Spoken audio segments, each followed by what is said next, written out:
This woman is being arrested for identity theft. She tried to open accounts using an identity document belonging to a Times Media Group journalist.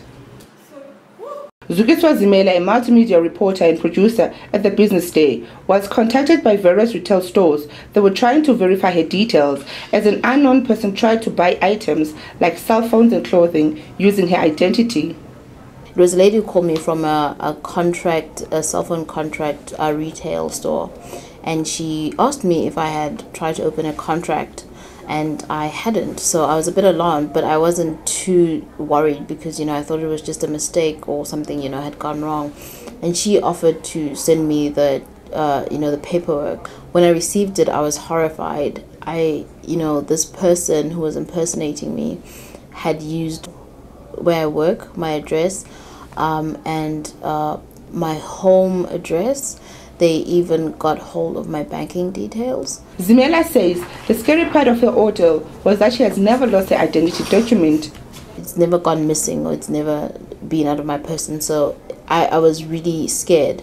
But when I saw this person, they had manufactured their own identity document with my ID number and my name and my surname and my date.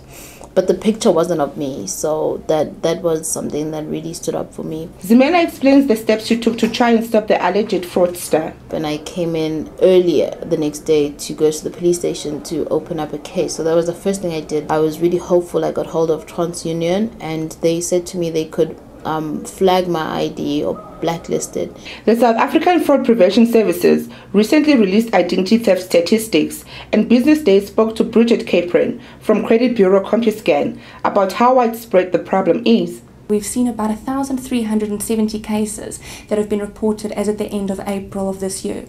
Between 2012 and 2013, there's been about a 16% increase in identity theft, and we would expect that this figure will rise substantially to a plus minus 4,000 cases by the end of 2014.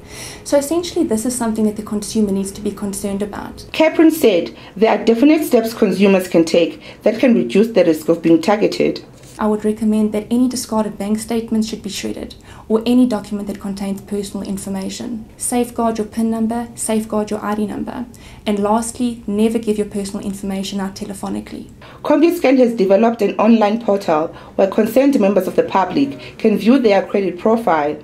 The alleged fraudster that targeted Zimela was arrested and is currently awaiting trial. This is Bridgette Malika reporting for Business Day and Financial Mail.